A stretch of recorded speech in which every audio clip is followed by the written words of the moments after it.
ஒருத்தர் அவசரமா போய்கிட்டு இருந்தார். எங்க போய்கிட்டு இருக்கீங்க அப்படின்னு கேட்டார் ஒரு பெரியவர். கடைக்கு போறேன் சார், சாமான் வாங்கறதுக்கு அப்படின்னார். அங்க போறதுக்கு முன்னாடி தெரிஞ்சுக்க வேண்டியதெல்லாம் தெரிஞ்சுக்கிட்டீங்களா அப்படின்னு கேட்டார் பெரியவர். கடைக்கு போய் காசை கொடுத்து ஒரு பொருளை வாங்கிட்டு வரப்போறோம், இதுல தெரிஞ்சுக்க வேண்டியது என்ன இருக்குது அப்படின்னார் அலட்சியமா. இப்ப அந்த பெரியவர் பேச ஆரம்பிச்சார். இந்த உலகத்துல எந்த ஒரு செயல்ல இறங்குறப்பவும் நாம நல்லா ஆலோசனை பண்ண வேண்டிய விஷயம் 5 அப்படின்னார். உதாரணமா, ஒருத்தன் கடைக்கு போய் ஏதோ ஒரு பொருளை வாங்கிட்டு வர போறான்னு வச்சுக்கங்களேன். அப்ப கூட அவன் 5 விஷயங்களை பத்தி தெரிஞ்சுக்க வேண்டியிருக்குது அப்படிங்கிறார் அவர். முதல்ல அந்த பொருள் எப்படிப்பட்டது அப்படிங்கறத தெரிஞ்சுக்கணும். ரெண்டாவதா தன்னை பத்தியும் தெரிஞ்சுக்கணும். அப்பதான் அந்த பொருள் தனக்கு தேவையா இல்லையா அப்படிங்கறத புரிஞ்சுக்க முடியும். மூணாவதா தெரிஞ்சுக்க வேண்டியது ஒண்ணு இருக்கு. அது என்னன்னா, அந்த பொருளை அடையறதுக்கு வழி என்ன அப்படிங்கறது தெரிஞ்சுக்கணும். அதாவது எவ்வளவு பணம் கொடுத்தா அது கிடைக்கும், இது மாதிரியான விஷயங்கள். நாலாவதா அந்த பொருளை அடையறது மூலமா நாம அடையக்கூடிய பயன் என்ன அப்படிங்கறதையும் உணரணும். அஞ்சாவது, அந்த பொருளை அடையறதுல இருக்கக்கூடிய தடை எது அப்படிங்கறதையும் நாம தெரிஞ்சுக்கணும். பெரியவர் பேசுறது ஏதோ தத்துவம் மாதிரி தெரியுது இல்லையா? தத்துவம் தான். அதாவது இப்படி உலகியல் வாழ்க்கையில சின்ன சின்ன விஷயங்கள்லயே நாம 5 விஷயங்களை தெரிஞ்சுக்க வேண்டி இருக்குது. அது ரொம்ப அவசியமா இருக்கு. பேரின்ப நிலைன்னு சொல்றாங்கல்ல, அது மாதிரி பெரிய சமாச்சாரங்கள்லயும் இந்த 5 விஷயங்களை நாம தெரிஞ்சுக்க வேண்டியிருக்குது. அதுக்கு பேர் என்னன்னா அர்த்த பஞ்சகம். வைணவ சமயத்துல அர்த்த பஞ்சகம்ங்கிறது ரொம்ப பெரிய விஷயம். கடைக்கு போறது மாதிரி கடவுளை பார்க்க போறப்போ நாம 5 விஷயங்களை தெரிஞ்சுக்கணுமா. முதல்ல பரம்பொருள் அப்படிங்கிறது என்ன, அதோட தன்மைகள் என்ன, இத தெரிஞ்சுக்கணும். இதுக்கு பேர் என்னன்னா பரமாத்ம ஸ்வரூபம் அப்படின்னு பேர். ரெண்டாவது, நாம யாரு, நம்மோட தன்மை என்ன அப்படிங்கறத தெரிஞ்சுக்கணும். நான் யாருன்னு எனக்கே தெரியலங்கிறப்போ இத நான் சொல்றேன்னு இது என்னுடையதுன்னு சொல்றது தப்பு தானே. அப்புறம் மூணாவது விஷயம், பரம்பொருளை நாம அடையறதுக்கு வழி எது, இது தெரிஞ்சுக்கணும். இது உபாய ஸ்வரூபம் அப்படின்னு பேர். நாலாவது விஷயம், நாம அடைய வேண்டிய பயன்கள் என்ன அப்படிங்கறது தெரிஞ்சுக்கிறது. இதுக்கு புருஷார்த்தம் அப்படின்னு பேர். அஞ்சாவது, அந்த பயனை அடைய விடாமல் தடுக்கிற தடைகள் யாவை அப்படிங்கறது தெரிஞ்சுக்கிறது. இது விரோதி ஸ்வரூபம். இதத்தான் தடையியல் அப்படின்னு சொல்றாங்க. அதாவது பரமாத்மாவை பற்றிய அறிவு, ஜீவாத்மாவை பற்றிய அறிவு, உபாயம் பற்றிய அறிவு, புருஷார்த்தம் பற்றிய அறிவு, இந்த 4 அறிவுக்கும் எதிரடையா, அதாவது அதையெல்லாம் தப்பா புரிஞ்சுக்கிறதால உண்டாகக்கூடிய அறிவு விரோதி ஸ்வரூபம். என்ன இது தகவல்ல ஏதாவது கதை சொல்லுவீங்கன்னு பார்த்தா ஏதோ தத்துவம் பேசிட்டு இருக்கிறீங்களே அப்படின்னு நினைக்கலாம். இதுவும் தெரிஞ்சுக்க வேண்டிய ஒரு பெரிய விஷயம்தான். காதுல போட்டு வச்சா எப்போவாவது உபயோகப்படும். என்னுடைய நண்பர் ஒருத்தர் ஒரு நாள் என்கிட்ட சொன்னார், சார், அடுத்த மாசம் தஞ்சாவூர்ல ஒரு கல்யாணம், போறதா வேண்டாமா அப்படின்னு ஒரே குழப்பமா இருக்கு அப்படின்னார். நான் உடனே இந்த அர்த்த பஞ்சக உபதேசம் பண்ண ஆரம்பிச்சேன். அவர் எல்லாத்தையும் பொறுமையா கேட்டுட்டு, சரி சார், நான் போறதுன்னு முடிவு பண்ணிவிட்டேன்னார். எப்படி இந்த முடிவுக்கு வந்தீங்க அப்படின்னு கேட்டேன். அவர் சொன்னாரு, சார், அந்த 2வது பாயிண்ட் ஒண்ணு சொன்னீங்களே, அதை புரிஞ்சுக்கிட்டதுக்கு அப்புறம் தான் இந்த முடிவுக்கு வந்தேன் அப்படின்னாரு. என்ன 2வது பாயிண்ட்ன்னு? அதாவது தன்னை பத்தி புரிஞ்சுக்கணும் அப்படின்னு சொன்னீங்க. உடனே என்னை பத்தி புரிஞ்சுக்கிட்டேன், நான் யாருங்கிறது எனக்கு தெரிஞ்சுது, உடனே போறதுதான் நல்லதுன்னு முடிவு பண்ணிவிட்டேன்னாரு. நீங்க யாருன்னு கேட்டேன். நான் தான் சார் அந்த கல்யாணத்துல தாலி கட்ட வேண்டிய மாப்பிள்ளை அப்படின்னார். ஒருத்தர் முகத்தை தொங்க போட்டுக்கிட்டு ஒரு மாதிரியா வந்தார். என்ன விஷயம்னு விசாரிச்சேன். என்னுடைய நண்பன் ஒருத்தங்கிட்ட கருத்து வேறுபாடு, இனிமே நமக்குள்ள எந்த சம்பந்தமும் வேணாம்னு நட்பை முறிச்சுக்கிட்டு வந்துட்டேன்னா. நண்பர்கள்னு இருந்தா கருத்து வேறுபாடு வரத்தான் செய்யும்னு. கருத்து வேறுபாடு வராம இருக்கிறதுக்கு ஏதாவது வழி உண்டா அப்படின்னு கேட்டாங்க. அதை பத்தி நிபுணர்கள் சில யோசனைகளை சொல்லியிருக்கிறாங்கன்னு. முதல் விஷயம் என்னன்னா, உங்க நண்பனுக்கு ஒரு செய்தி சொல்லணும்னா அதை நீங்களே நேரடியாக சொல்லுங்க, அல்லது உங்க கைப்பட கடிதம் எழுதுங்க. அதாவது நேரடி தொடர்பு முக்கியம். அதை விட்டுட்டு இன்னொருத்தர் மூலமா நண்பர்களுக்கு செய்தி அனுப்புனா நீங்க சொல்ற செய்தி அப்படியே போய் சேராது, அது சேதமாயிடும். கூட்டி குறைச்சி சொல்லிவிடுவாங்க, அது குழப்பத்தில் கொண்டாந்து விட்டுரும். இது ஒரு யோசனை. 2வது யோசனை என்னன்னா, நீங்க ஒரு நல்ல காரியத்தை செய்யும் பொழுது உங்க நண்பரையும் சேர்த்துக்குங்க, அவருக்கும் அதுல ஒரு ஈடுபாட்டை உருவாக்குங்க. 3வது யோசனை, நம்ம பக்கத்தில் இருக்கிற நண்பர் மகிழ்ச்சி அடைகிற மாதிரி ஏதாவது செய்யணும். சின்ன சின்ன செயல்களாக இருந்தாலும் பரவாயில்ல, அவர் நமக்கு எதுவும் செய்யலையே, நாம் எதுக்கு செய்யணும் அப்படின்னு நினச்சிக்கிட்டு இருக்கக்கூடாது. 4வது யோசனை என்னென்னா, உங்களுக்கு ஒரு பிரச்சனையா அல்லது உங்கள் நண்பருக்கு ஒரு பிரச்சனையா, எதுவாக இருந்தாலும் 2 பேரும் சேர்ந்து உட்காந்து ஆலோசனை பண்ணுங்க. நம்ம யோசனையும் கேட்கப்படுதே அப்படிங்கிற நினைப்பே அவருக்கு ஒரு மன நிறைவை உண்டாக்குமா. 5வது யோசனை, உங்கள் நண்பர் ஏதோ ஒரு காரியத்தை செய்கிறார், நீங்கள் உடனே அவசரப்பட்டு நீ செய்கிறது தப்புன்னு தீர்ப்பு சொல்லக்கூடாது. அவர் அதை செய்யறதுக்கான நியாயங்கள் எவ்வளவோ இருக்கும், அதை புரிஞ்சுக்கிறதுக்கு முயற்சி பண்ணணும். 6வது யோசனை, உங்கள் நண்பர் என்ன சொன்னாலும் அதை பொறுமையாக கேளுங்க. அவர் சொல்கிறத புரிஞ்சுக்கணும், அவர் சொல்ல விரும்புகிறத புரிஞ்சுக்கணும், அவர் சொல்ல முடியாமல் தவிக்கிறதையும் புரிஞ்சுக்கணும். இப்படி 3 விதமாகவும் அவரை புரிஞ்சுக்கிட்டு அதுக்கு தகுந்த மாதிரி செயல்படணும். 7வது யோசனை என்னன்னா, உங்கள் நண்பர் உங்ககிட்ட ஏதோ ஒரு கருத்தை சொல்கிறார், அது உங்களுக்கு பிடிக்கல, அதுக்காக உடனே நீ சொல்கிறது சரியில்லை, நான் ஒத்துக்க மாட்டேன் அப்படின்லாம் மறுத்துக்கிட்டு இருக்கக்கூடாது. அவர் சொல்கிறத கேட்கணும், பொறுமையாக சிந்திக்கணும், அதுக்கப்புறம் பதில் சொல்லணும். இப்படிலாம் நடந்துக்கிட்டால் நண்பர்களுக்குள்ள கருத்து வேறுபாடு வர்றதுக்கு வாய்ப்பே இருக்காது அப்படின்னு வல்லுநர்கள் தொகுத்து சொல்லியிருக்கிறாங்க இந்த யோசனைகளை.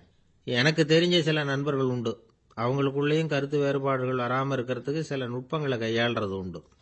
ஒருத்தர் சொன்னார், அந்த டாக்டர் சின்ன வயசுலேருந்து என் கூட பழகினவர், நாங்கள் 2 பேரும் இணை பிரியாத நண்பர்கள், இருந்தாலும் எனக்கு உடம்பு சரியில்லைன்னா நான் அவர்கிட்ட வைத்தியம் பார்த்துக்க மாட்டேன் அப்படின்னார் ஒருத்தர்.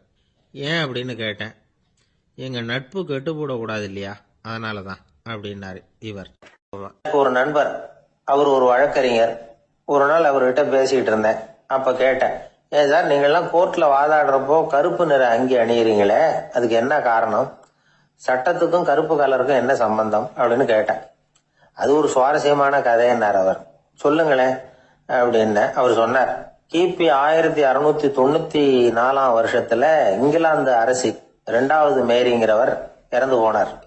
அந்த ராணியோட கணவர் 3ஆம் வில்லியம், அவரு ஒரு உத்தரவு போட்டாராம், அரசியோட மறைவுக்கு அனுதாபம் தெரிவிக்கிற வகையில வழக்குரைஞர்கள் எல்லாரும் கருப்பு நிற அங்கி அணியணும் அப்படின்னு. அன்னைக்கு ஆரம்பிச்ச அந்த பழக்கம் அதுக்கப்புறம் மாறவே இல்லையாம், இன்னைக்கும் தொடருது. வழக்குரைஞர்கள்லாம் முதல்ல கருப்பு அங்கி மட்டும்தான் அணிஞ்சாங்களாம். அதுல ஒரு சின்ன சங்கடம், ஏற்கனவே உடம்பு கருப்பா இருக்கிறவங்க அதுக்கு மேல கருப்பு ட்ரெஸ் வேற போட்டுக்கிட்டா முகம் பளிச்சுன்னு தெரியாது இல்லையா. அதனால முகம் பளிச்சுன்னு தெரியறதுக்காக அவங்க எல்லாம் வெள்ளை நிற பட்டியை அணிய ஆரம்பிச்சாங்களாம். இப்படிதான் இங்கிலாந்துல அந்த பழக்கம் ஆரம்பமாயிருக்குது. அந்த சமயத்துல இந்தியாவை ஆண்டது பிரிட்டிஷ்காரங்க தானே, அதனால இங்கேயும் அந்த பழக்கம் அப்படி நடைமுறைக்கு வந்துட்டுது. அதே மாதிரி சர்ச்சிலின் மூதாதையரான மார்ல்பரோ பிரபுவின் ஞாபகார்த்தமா நீதிபதிகள் இந்த வெள்ளை குள்ளாய் அணிகிற முறை பழக்கத்துக்கு வந்துதான். இதுதான் என்னுடைய நண்பர் சொன்ன தகவல். இங்கிலாந்துல நீதிமன்றம்ங்கிறது ரொம்ப மதிப்புள்ளது. அந்த அளவுக்கு சட்டத்துக்கு அங்க மரியாதை. அங்க நடந்த ஒரு சுவாரஸ்யமான நிகழ்ச்சியை ஒரு சகோதரி எழுதி அனுப்பியிருந்தாங்க. அவங்க அப்பா நீதித்துறையை சேர்ந்தவரா, அவர் சொன்னதான் இது. அவங்க எழுதி அனுப்பியிருந்த விஷயம் என்னன்னா, அங்க ஒரு கேஸ்ல ஒரு முக்கியமான தீர்ப்பு வழங்க வேண்டி இருக்குது. ஜட்ஜு, பாரட்ல படிச்ச பெரிய பெரிய வக்கீல்கள், ஜூரி எல்லாருமா கூடி அந்த கேஸை பத்தி விவாதிக்கணும். சுமாரா 40 பேர். இதுக்காக கோர்ட் ஹால்ல விசேஷ சேம்பர்ல நுழையறதுக்கு முன்னாடி அவங்கெல்லாம் தங்களுடைய கோட்டு தொப்பி எல்லாத்தையும் கழட்டி அங்க நின்றுகிட்டு இருந்த ஒரு அட்டெண்டர் கிட்ட கொடுத்துட்டு உள்ள போனாங்க. அந்த ஆளு படிக்காதவர். அவரு ஒவ்வொருத்தர் கொடுக்கறதையும் வாங்கி அங்க அப்படியே ஒரு இடத்துல அடுக்கி வைக்கிறார். அப்படியே வாங்கி உள்ள வச்சுக்கிட்டு இருக்கிறார் ஒவ்வொரு இடத்துல. அது அவரோட வேலை. உள்ள போன ஜட்ஜி, வக்கீல், ஜூரி எல்லாரும் ரொம்ப நேரமா அந்த கேஸை பத்தி விவாதிக்கிறாங்க. ஒரு நாள் பூரா ஆயிட்டுது. அவ்வளவு தீவிரமா அக்கு வேறு ஆணி வேறைய பிச்சு உதறி இருக்கிறாங்க. ஒரு வழியா 13 மணி நேரம் கழிச்சு வெளியில வந்திருக்கிறாங்க. ஒவ்வொருத்தரா வர வர அந்த அட்டெண்டரும் அவங்க கோட்டு தொப்பிய அவங்க கிட்ட எடுத்து ரொம்ப மரியாதையா திருப்பி கொடுத்துக்கிட்டு இருக்கிறார். கடைசியா ஜட்ஜ்மெண்ட்லாம் எழுதி முடிச்சுட்டு ரொம்ப திருப்தியோடவும் களைப்போடவும் வெளியில வந்துகிட்டு இருக்கிறாராம். இந்த ஆள் அவருடைய மேல் கோட்டையும் தொப்பியையும் எடுத்து அவர்கிட்ட ரொம்ப மரியாதையோட நீட்டினாராம். ஜட்ஜுக்கு ரொம்ப ஆச்சரியம். இந்த ஆள் எப்படி இவ்வளவு பேரோட கோட்டு தொப்பி எல்லாத்தையும் ஞாபகம் பேசாம திருப்பி கொடுக்கிறார் அப்படிங்கிறது அவருக்கு ஆச்சரியம். அதனால அவர் அந்த ஆளை பார்த்து கேட்டாராம், ஏப்பா இந்த கோட்டை கொடுக்குறியே, இது என்னோடது தானா? என்னோடது தான்னு உனக்கு எப்படி தெரியும் அப்படின்னாராம். இதுக்கு அந்த பியூனு ரொம்ப பதவிசா பதில் சொன்னாராம், ஐயா இந்த கோட்டு ஹேட்டை உங்ககிட்ட வாங்கி மாட்டினேன், இப்ப திரும்ப உங்ககிட்ட தரணும், தந்துட்டேன், இதுதான் என்னோட வேலை, மத்தபடி இது உங்களோடதா இல்லையா அப்படிங்கறதெல்லாம் எனக்கு தெரியாதுங்க அப்படின்னாராம். ஒரு பூங்கா, அங்க ஒருத்தர் நின்றுட்டு இருக்கிறார். நின்றுகிட்டே ஏதோ ஆழ்ந்த யோசனையில இருக்கிறார். அந்த பக்கமா இன்னொருத்தர் வந்தார். இவரை கவனிச்சார். என்ன யோசனைன்னு கேட்டார். எப்படி எழுந்திருக்கிறதுன்னு யோசனை பண்ணிட்டு இருக்கிறேன்னாரு அவர். கேட்டவருக்கு ஒரு மாதிரி ஆயிட்டுது. ஏற்கனவே நின்றுகிட்டு இருக்கிற ஒருத்தர் எப்படி எழுந்திருச்சு நிக்கிறதுன்னு யோசிக்கிறாருன்னா அது ஆச்சரியம் தானே. அதுக்கப்புறம் இவர் யோசிக்க ஆரம்பிச்சார், என்ன இவர் இப்படி பேசுறாரு அப்படின்னு. கீழே விழுந்தாதானே எழுந்திருச்சு நிக்க முடியும். அதனால எழுந்திருக்கணும்னு நினைக்கிறவங்க முதல்ல கீழே விழணும். இவர் முதல்ல கீழே விழணும், அதுக்கப்புறம் தான் எழுந்திருக்கிறது எப்படின்னு சிந்திக்க முடியும். இந்த உலகத்துல எல்லாருமே கீழே விழுந்து எழுந்தவர்கள் தான். இப்ப இந்த குழந்தை பருவத்துல கீழே விழாம நடைபயில கற்றுக்கிட்டவங்க யாராவது உண்டா? சின்ன வயசுல ஒரு தடவை கூட கீழே விழல சார், அப்படியே பிறந்தார் வளர்ந்தார் பெரியவர் ஆயிட்டார் அப்படின்னு யாரையும் சொல்ல முடியாது. அதனால மனுஷங்கிறவன் விழுந்து புரண்டு எழுந்துதான் நடக்க கத்துக்கிறான். ஒரு உண்மையை நாம எல்லாரும் புரிஞ்சுக்கணும். இந்த உலகத்துல தவறு செய்யாத மனிதர்களே யாரும் கிடையாது. அப்படி இருக்கிறப்போ எப்போதாவது நாம தவறு பண்ணிவிட்டோம்னா அதுக்காக மனசு உடைஞ்சு போயிடக்கூடாது, வாழ்க்கையில வெறுப்பு வந்துடக்கூடாது. ஒரு தவறு நடந்துட்டுதா அதுக்காக மனசு உடைஞ்சு போடாதீங்க, அதை ஒரு பாடமா எடுத்துக்கங்க. அதே தவறு மறுபடியும் நடக்காம வேணும்னா பாத்துக்கலாம், அது போதும். தடைக்கல்ல படிக்கல்லாம் மாத்திக்கணும், இதுதான் இதுல முக்கியம். ஒரு அலுவலகம், அங்க ஒரு அதிகாரி, அவர் உயர்ந்த பதவியில் இருந்தார், சிறந்த நிர்வாகின்னு பேர் வாங்கினவர். அவர் தனக்கு கீழே வேலை செய்யறவங்க கிட்ட எல்லாம் சொல்லுவாராம், இந்த நிறுவனத்துல நீங்க எத்தனை தடவை வேணும்னாலும் தவறுகள் செய்யலாம், ஆனா ஒரே விஷயம் என்னன்னா ஒரே தவறை மறுபடியும் செய்யக்கூடாது, அது முக்கியம் அப்படின்பாராம். இத மேம்போக்கா பார்த்தா அவர் ஏதோ தன்னுடைய ஊழியர்களை தவறு செய்ய தூண்டுறது மாதிரி தெரியும். ஆனா உண்மை அப்படி இல்லை. இன்னைக்கு என்ன நடக்குது தெரியுமா? அநேகமா எல்லா மனிதர்களுமே ஒரே தவறை தான் மறுபடியும் மறுபடியும் செய்யறாங்க. விளையாட்டு வீரர்கள் ஒரே மாதிரியான தவறுகளை திரும்ப திரும்ப செய்யறது உண்டு. கணக்கு எழுதுறவங்கள பாருங்க, ஒரே தப்ப மறுபடியும் மறுபடியும் செய்வாங்க. அலுவலகம் வருகிறவர்களை கவனிங்க, ஒரு நாள் தாமதமா வந்தா பரவாயில்ல, தினமும் தாமதமா வருவாங்க. இது மாதிரி செய்த தவறையே திரும்ப திரும்ப செய்யறதுக்கு என்ன காரணம் அப்படின்னா சோம்பல், ஞாபக மறதி, கவனக்குறைவு, தன்னுடைய திறமை பேர்ல அளவுக்கு மீறிய நம்பிக்கை, இப்படி இதுல ஏதாவது ஒரு காரணமா இருக்கலாம் அப்படிங்கிறாங்க இது பற்றி ஆய்வு செய்கிற வல்லுநர்கள்.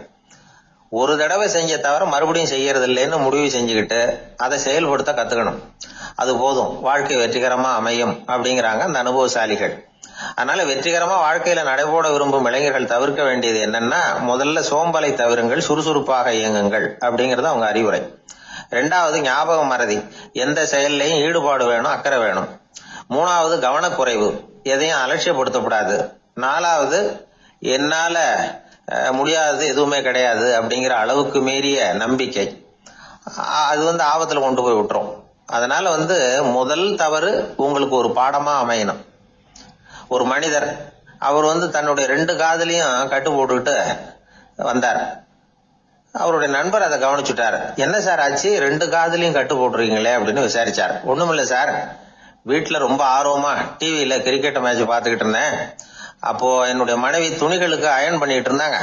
அயன் பாக்ஸ் அப்படியே வச்சுட்டு அடுப்பங்கரைக்கு போயிட்டாங்க. அந்த சமயம் பார்த்து டெலிபோன் பண்ணி அடிச்சுது. அவசரமா ஓடி போய் அதை எடுத்து காதுல வச்சேன். அப்பதான் தெரியும் அது அயன் பாக்ஸ்ங்கிற விஷயம். சூடா இருந்ததா, சுட்டு விட்டது அப்படின்னாரு. ஒரு காது சரி சார், 2 காதும் ஏன் அப்படி ஆச்சு அப்படின்னு கேட்டார். அதே ஆளு மறுபடியும் போன் பண்ணா சார் அப்படின்னாரு. இவர் எவ்வளவு தூரம் யோசிச்சிருப்பாரு பாருங்க. அதனால ஒரு தவறு மறுபடியும் நடக்கக்கூடாது, முதல் தவறு உங்களுக்கு ஒரு பாடமாக அமையட்டும் அப்படிங்கிறது தான் இதுல இருந்து நாம தெரிந்து கொள்ள வேண்டிய கருத்து. அதனால தவறுகள் அதெல்லாம் தடைக்கெல்லாம் நினைக்க வேண்டாம், படிக்கெல்லாம் நினைப்போம். அப்படி நினைச்சோம்னா வாழ்க்கையில வெற்றி நிச்சயம். ஒரே ஒரு ஊர்ல ஒரு ராஜா இருந்தார், ரொம்ப நல்லவர். ஒரு நாள் அரண்மனையில விசாரணை நடந்துகிட்டு இருக்குது. அதுல ஒரு வழக்கு. ஒரு விவசாயி வந்து புகார் கொடுக்கிறார். என்ன புகார்னா, அவரு வயல்ல ஆடுகள் வந்து மேய்ஞ்சி பயிரை அழிச்சுட்டுது. நிறைய உழைச்சி செலவு பண்ணி பயிரை உண்டாக்கி வச்சிருந்தேன், எல்லாம் போயிட்டுது. இனிமே நான் என்ன செய்யறது, நீங்க தான் சரியான தீர்ப்பு வழங்கணும் அப்படின்னாரு அந்த விவசாயி. அந்த ஆடுகளுக்கு சொந்தக்காரர் யாருன்னு கண்டுபிடிச்சு அரண்மனைக்கு அழைச்சிட்டு வாங்கன்னு உத்தரவு போட்டார் ராஜா. சேவகர்கள் போனாங்க, ஆளை கண்டுபிடிச்சாங்க, கூப்பிட்டுக்கிட்டு அரண்மனைக்கு வந்துட்டாங்க. ராஜா விசாரணை பண்ணாரு. அப்புறம் விசாரிச்சு முடிச்சுட்டு தீர்ப்பு வழங்கினார். இந்த விவசாயி அடைந்திருக்கிற இழப்புக்கு ஈடாக உன்னுடைய ஆடுகளை அவங்ககிட்ட கொடுத்துட வேண்டியது அப்படின்னு சொல்லிவிட்டார். உன்கிட்ட இருக்கிற ஆடு பூரா அவன்கிட்ட கொடுத்துரு, அந்த ஆட்டுனால ஏற்பட்ட இழப்பு சரியா போகட்டும் அப்படின்னு தீர்ப்பு வழங்கிட்டார். அந்த மன்னருடைய மகன் இதை பார்த்துக்கிட்டே உட்காந்துருந்தான். இந்த தீர்ப்பை இன்னும் கூட சிறப்பா வழங்கலாமே அப்படின்னு நினைச்சான். அப்பா கிட்ட சொன்னான். உடனே அந்த அரசர், சரி நீயே இதுக்கு சரியான தீர்ப்பு சொல்லு அப்படின்னார். அந்த இளவரசன் தீர்ப்பு சொல்றான். அவன் சொன்ன தீர்ப்பு என்னன்னா, உங்ககிட்ட இருக்கிற ஆடுகள் எல்லாத்தையும் ஒரு வருஷ காலத்துக்கு அந்த விவசாயி கிட்ட ஒப்படைச்சிட வேண்டியது. அந்த ஒரு வருஷத்துக்குள்ள அந்த ஆடுகள் போடுற குட்டிகள், பால், எரு எல்லாம் விவசாயி எடுத்துக்க வேண்டியது. ஒரு வருஷத்துக்கு அப்புறம் உங்களுடைய ஆடுகளை நீங்களே திருப்பி வாங்கிக்க வேண்டியது. இதுதான் இளவரசன் சொன்ன தீர்ப்பு. இது சரியான தீர்ப்பு தான். இனிமே என்னுடைய அரச பொறுப்புகளை இளவரசர் வசம் ஒப்படைக்கிறேன் அப்படின்னு சொல்லி ஒப்படைச்சுட்டாராம். அதாவது தாவூத் நபி, சுலைமான் நபி இவர்களுடைய சரித்திரத்துல இந்த சம்பவம் காணப்படுறதாக ஒரு நண்பர் சொன்னார். ஒரு தண்டனையை பெறுகிறவன் அதுக்கு பிறகு சமூகத்துல நல்ல விதமா வாழறதுக்கு வாய்ப்பு இருக்கிறது மாதிரி அமையணும் தீர்ப்பு. அதுக்கு இது ஒரு உதாரணம். சில தீர்ப்புகள் எப்படி அமைஞ்சு விடுதுன்னா, ஒரு தண்டனை அனுபவிச்சு முடிச்சவன் அதுக்கப்புறம் இந்த சமூகத்துல நல்லவனா வாழறதுக்கு நினைச்சா கூட அதுக்கு தகுதி இல்லாதவன் அப்படிங்கிற அளவுக்கு சூழ்நிலை அமைஞ்சிருது. இது சிந்திக்க வேண்டிய ஒரு செய்தி. இன்னொரு ஊர்ல ஒரு ராஜா இருந்தார். அவர் ஒரு நாள் ஒரு போட்டி வச்சார். என்ன போட்டின்னா, அரண்மனை வாசல்ல ஒரு பெரிய நீச்சல் குளம், அதுல நிறைய விஷப்பாம்புகள். எந்த இளைஞன் துணிச்சலா அதுல நீச்சல் குளத்துல குதிச்சு நீந்தி கரையேறி வர்றானோ அவனுக்கு 100 ஏக்கர் நிலம் பரிசா வழங்கப்படும். அது வேணாம்னா 1000 ஆடுகள் பரிசா வழங்கப்படும். அதுவும் வேணாம்னா என்னுடைய மகளை வந்து கல்யாணம் பண்ணிக்கலாம். இதுதான் மன்னருடைய அறிவிப்பு. பரிசுலாம் நல்லா தான் இருக்குது. இருந்தாலும் பாம்புகள் உள்ள குளம்ங்கிறது நல்லா இல்லையே, அதனால யாரும் அதுல குதிச்சு நீஞ்சறதுக்கு முன் வரல. இருந்தாலும் திடீர்னு ஒரு இளைஞன் அந்த நீச்சல் குளத்துல குதிச்சான், நீந்தனா ஒரு வழியா கரையேறி வந்துட்டான். மன்னருக்கு ரொம்ப மகிழ்ச்சி. நீதான் தைரியமான இளைஞன், வா இப்படின்னு கூப்பிட்டார். கிட்ட வந்தான். அந்த இளைஞன் தண்ணீர் சொட்ட சொட்ட வந்து நிக்கிறான். சரி, உனக்கு 100 ஏக்கர் நிலம் வேணுமான்னு கேட்கிறார். வேண்டாங்கிறான். சரி, அப்படின்னா 1000 ஆடுகள் வேணுமான்னு கேட்கிறார். அதுவும் வேணாங்கிறான். ஓ, அப்படின்னா என் பொண்ணை கல்யாணம் பண்ணிக்கிறியா அப்படின்னு கேட்கிறாரு. அதுவும் வேணாங்கிறான். ராஜாவுக்கு ஒன்றும் புரியல. அப்படின்னா உனக்கு என்னதான் வேணும் அப்படிங்கிறாரு.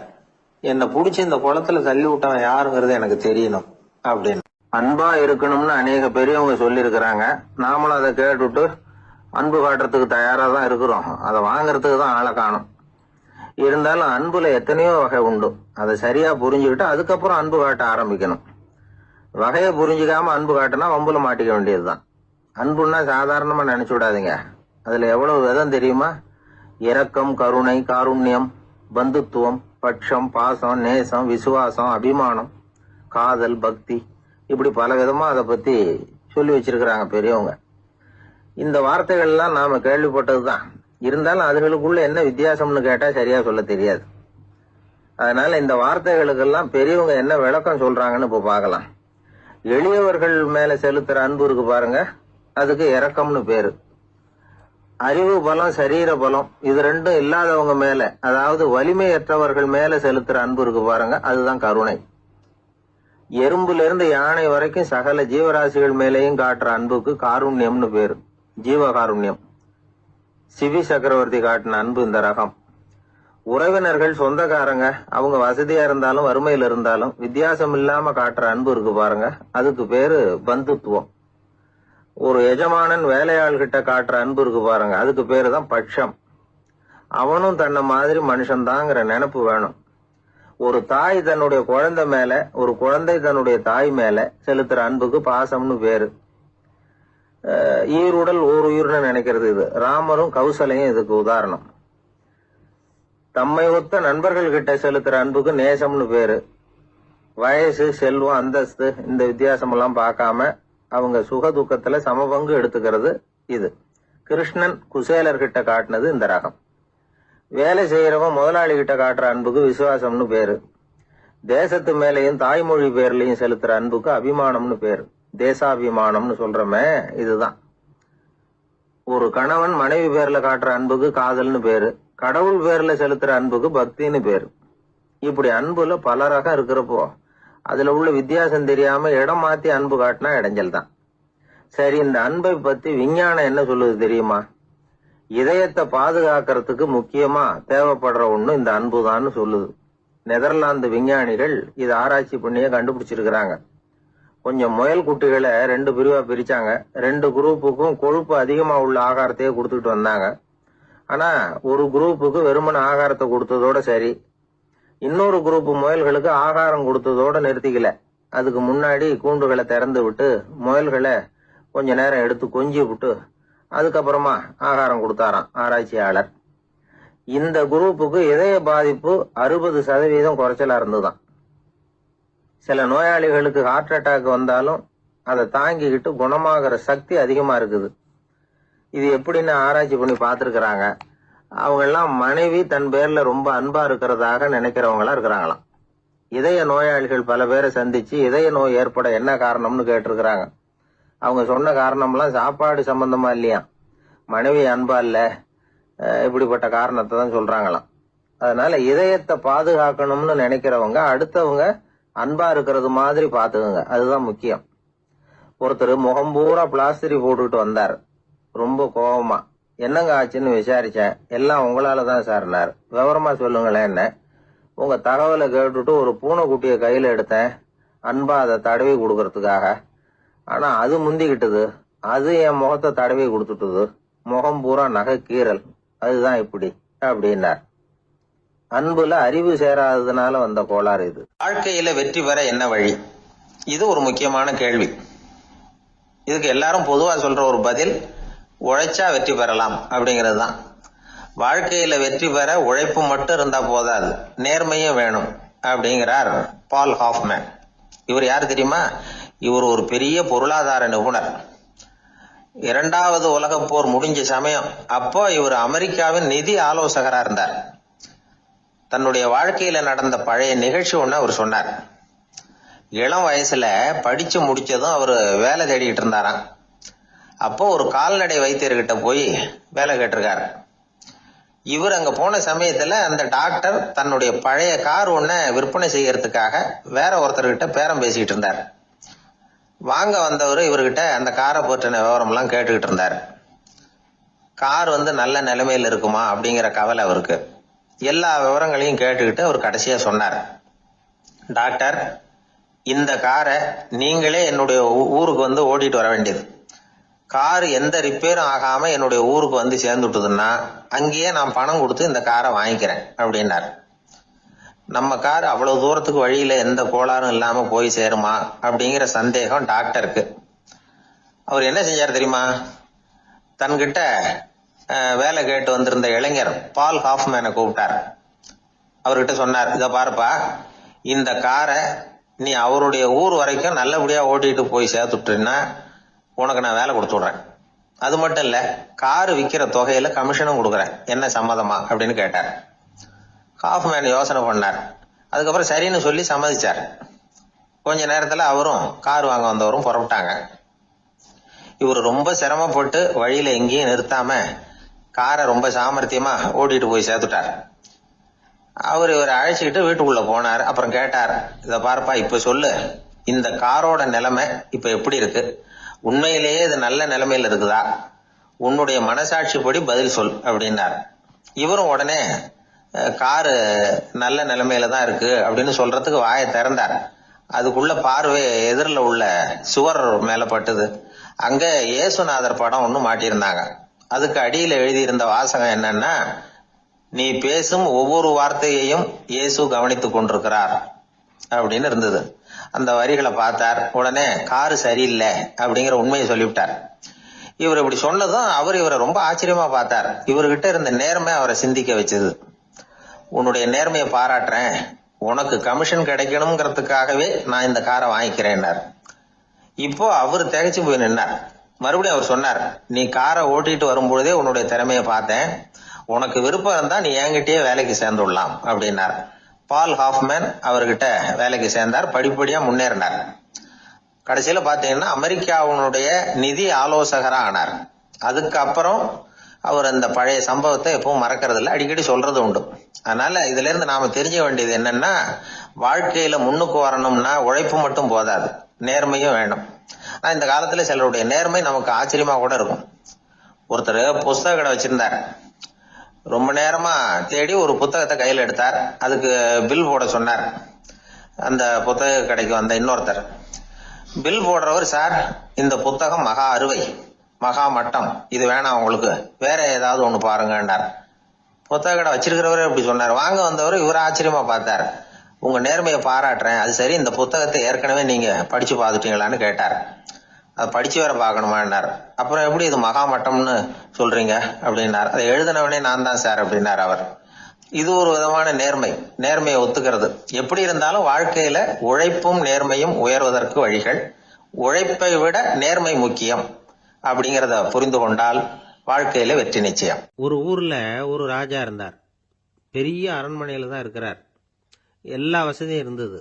இருந்தாலும் அவர் எல்லாரும் சொல்றது எப்படி தெரியுமா, பிச்சைக்கார ராஜா. அப்படி ஒரு பேர் அவருக்கு நிலைச்சு போச்சு. ஜனங்களும் சரி, மற்ற தேசங்களில் உள்ளவங்களும் சரி, அவர் அந்த பேர் சொல்லியே குறிப்பிடுறது வழக்கமாக போட்டுது. இது அவருக்கு ரொம்ப கவலையாக போச்சு. என்ன இது, நம்மளை தேடி வர்றவங்களுக்கெல்லாம் நாம் சோறு போடுறோம், நம்ம புகழ்ந்து பாடல் ஏற்றி கொண்டு வர்ற புலவர்களுக்கெல்லாம் அவங்க எப்படி வந்தாலும் ஒருவேளை சோறு போடணுங்கிறது உத்தரவு. இவ்வளவுலாம் செஞ்சும் நம்மளை போய் பிச்சைக்கார ராஜான்னு எல்லாரும் சொல்றாங்களே, அது ஏன், எதுக்காக இப்படி சொல்றாங்க? இதுதான் ராஜாவுக்கு குழப்பம். சரி, இதை பத்தி நம்ம அமைச்சர்கள் கிட்ட கேட்கலாமா அப்படின்னு யோசனை பண்ணார். இந்த விஷயத்த போய் அவங்க கிட்ட எப்படி கேட்கறதுன்னு அவருக்கு தயக்கமா இருந்தது. கௌரவ குறைச்சலா தெரிஞ்சுது அவருக்கு. சரி, சாதாரண குடிமக்கள் கிட்ட இதை பத்தி கேட்கலாமா அப்படின்னு யோசனை பண்ணார். கேட்கலாம், ஆனா அவங்க யாரும் ராஜா முன்னாடி வந்து நின்று தைரியமா பேசக்கூடிய அளவுக்கு இல்லை. ராஜாவோட குழப்பம் நாளுக்கு நாள் அதிகமா போச்சு. கடைசியா அவர் ஒரு முடிவுக்கு வந்தார்.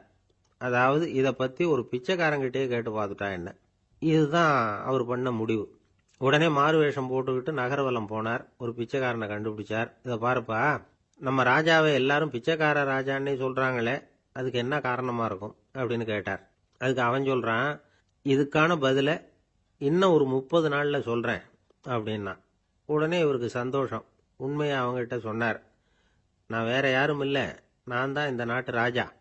இப்ப நீ என் கூடவே வந்துரு, அரண்மனையிலேயே தங்கிக்கோ. 30 நாள் கழிச்சு எனக்கு பதில் சொல்லிவிட்டு அதுக்கப்புறமா நீ போகலாம் அப்படின்னு சொல்லி அழைச்சிட்டு வந்துட்டார். அரண்மனையில் ஒரு மூலையில் அவன் தங்கறதுக்கு இடம் கொடுத்தார். தினம் 2 வேளையும் இவனுக்கு சோறு போடுங்க அப்படின்னு உத்தரவு போட்டார். ராஜா கொடுத்த இடத்துல போய் உக்காந்துக்கிட்டான் அந்த பிச்சைக்காரன். தினமும் அந்த அரண்மனையில் நடக்கிறதையெல்லாம் கவனிச்சுக்கிட்டு வந்தான். வேளைக்கு சாப்பாடு வரும், சாப்பிட்டுக்கிட்டு இருக்கான். இப்படி 30 நாள் முடிஞ்சுது. ராஜா வந்தார். என்ன, என்னோட கேள்விக்கு பதில் என்னன்னு கண்டுபிடிச்சிட்டியான்னார். கண்டுபிடிச்சிட்டேன்னா. என்ன எல்லாரும் பிச்சைக்கார ராஜான்னு சொல்றாங்களே, அது நியாயமா படுதா உனக்குன்னு கேட்டார்.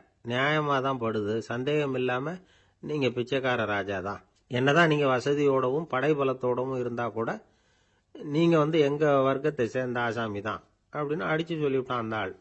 என்னால் அப்படி சொல்றேன்னு கேட்டார் இவர். அரசே, ஒரு உண்மையை கண்டுபிடிச்சு சொல்றதா நான் உங்ககிட்ட சொன்னேன். நீங்க ராஜ பரம்பரைன்னா உடனே உங்க கழுத்துல கிடக்கிற முத்து மாலையை கழட்டி பரிசா கொடுத்துருப்பீங்க, பொன்னையும் மணியையும் கொடுத்துருப்பீங்க. ஆனா நீங்க அப்படி செய்யல. என்ன ஒரு மூலையில உட்கார வச்சு 2 வேளை சோறு போட சொன்னீங்க. உங்களை தேடி யார் வந்தாலும், யார் பாராட்டி பேசினாலும் அல்லது பிரச்சனைகளை சொன்னாலும் நீங்க செய்யற ஒரே காரியம் சோறு போடுறது தான். பிச்சைக்காரனுக்கு சோறு மட்டும்தான் உலகம். உங்க விஷயத்திலையும் நீங்க அப்படித்தான் நினைக்கிறதாக தெரியுது. நல்லா கவனிங்க. எந்த ஒரு பிரச்சனைக்கும் சோறு தான் முடிவுன்னு நினைக்கிறீங்க பாருங்க. நீங்க சந்தேகமில்லாத எங்களை சேர்ந்த ஆளுதான் அப்படின்னு விட்டான் அந்த பிச்சைக்காரன். அதுக்கப்புறம் தான் அந்த ராஜா தன்னுடைய தவறுகளை எல்லாம் தேர்த்திக்கிட்டாராம். பசின்னு வர்றவங்களுக்கு சோறு தான் போடணும், அது தப்பு இல்லை. பாராட்ட வர்றவங்களுக்கெல்லாம் சோத்தையே போட்டு அனுப்புனா இப்படிதான் பேர் வரும். எனக்கு தெரிஞ்ச ஒருத்தர் தினமும் யாராவது ஒருத்தரை தன் வீட்டுக்கு அழைச்சிட்டு போவார், சாப்பாடு போட்டு அனுப்புவார். முன்னறிவிப்பு இல்லாம திடீர்னு ஒரு விருந்தாளியோட வீட்டில் போய் ஒரு நிக்கிறது வழக்கம். அந்த அம்மாவும் இவருக்காக தயார் பண்ணி வச்சிருந்ததை இவர் அழைச்சிட்டு வந்திருக்கிற விருந்தாளிக்கு போட்டுருவாங்க. விருந்தாளி சாப்பிட்டுட்டு போனதுக்கு அப்புறம் இவர் மனைவி கிட்ட உனக்கு சிரமம் வேணாம் அப்படின்னு சொல்லிவிட்டு பக்கத்தில் உள்ள ஒரு ஹோட்டலுக்கு போய் காசு கொடுத்து சாப்பிட்டுட்டு வந்துடுவார். பல நாள் இப்படி நடக்கும். ஒரு நாள் அவரை தனியாக கூப்பிட்டுக்கிட்டு போய் ஏன் இப்படி பண்ணுறீங்கன்னு கேட்டோம். அதுக்கு அவர் சொல்கிறாரு, எங்கள் வீட்டு சாப்பாட்டிலேருந்து தப்பிக்கிறதுக்கு எனக்கு வேற வழி எதுவும் தெரியல சார், அதனால தான் இப்படி பண்ணிட்டு இருக்கிறேன் அப்படின்னார். ரொம்ப பரிதாபம்.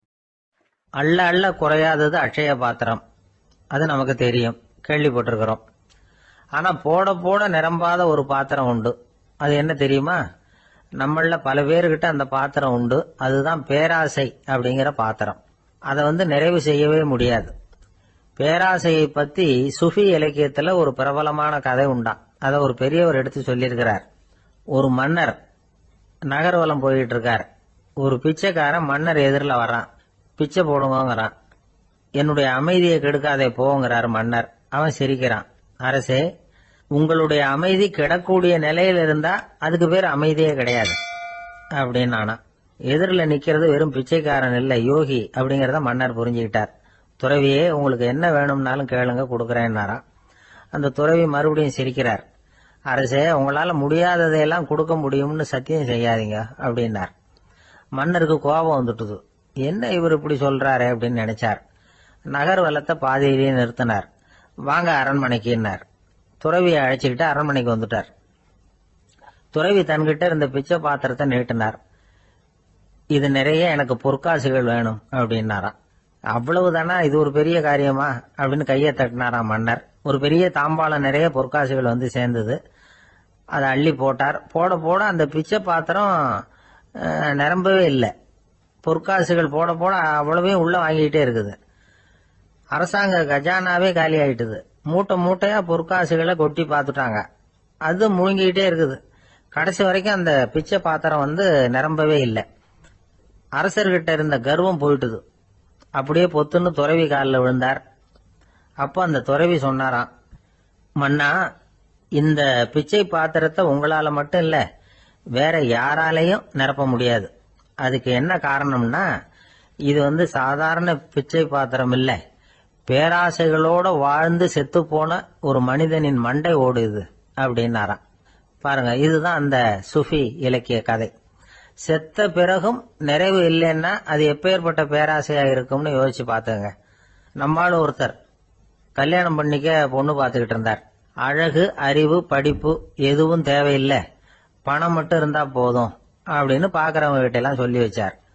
ரொம்ப நாளைக்கு அப்புறம் ஒரு பணக்காரர் கிடைச்சார்.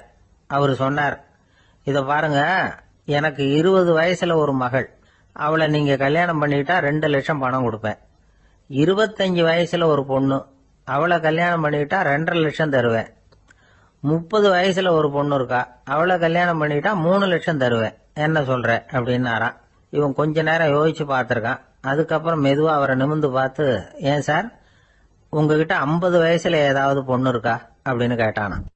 ஒரு ஊர்ல ஒரு மன்னர் இருந்தார். ஒரு நாள் அவருடைய அரசவைக்கு ஒரு ஓவியன் வந்தான்.